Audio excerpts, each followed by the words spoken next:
Hey, good afternoon, everybody. Uneducated economist here. So, I just took a look at the 10-year government bond before I started work, and I noticed it had gone negative. And I just wanted to show you guys a chart of what that looked like. Now, they had gone negative back in 2016, and they kind of touched down into negative territory in 2017. But let me show you the chart of this, right?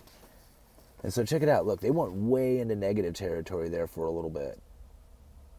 And I also kind of wanted to show you what that did to their stock market, right? So now if you look, that's like July of 2016, I believe.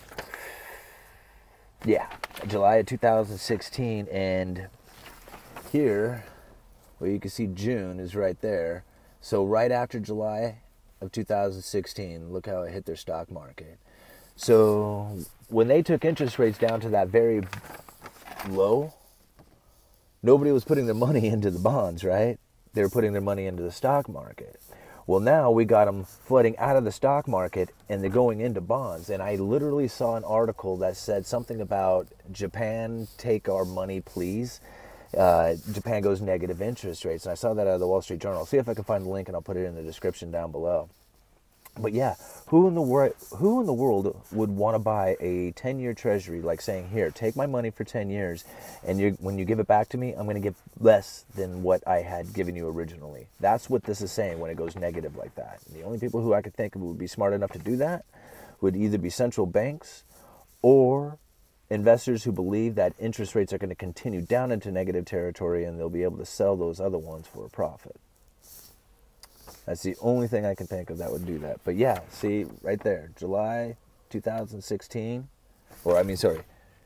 July of 2016 is when those hit the bottom. And yeah, right after that, their market was at a low, and it took off right after that. Uneducated economist. I'll try and do another video on the flattening yield curve, because that's happening right now, guys. Go take a look at Treasuries. And of course, like, right now, it's kind of an interesting time. I kind of thought about this a little bit. It doesn't really have to do with Japanese markets here, but I kind of thought to myself, if people are flooding out of the stock market because they're afraid of the stocks, going down, and they're getting into treasuries, right, U.S. treasuries, that is causing the interest rates. That is causing the interest rates to drop a little bit, right? And if those interest rates are dropping at the same time that the Fed is selling their assets, right, which is normally kind of raising interest, it's kind of offsetting that, right? Because like one of the problems that the Fed was going to have is that if they dump these assets onto the market, it was going to cause interest rates to rise.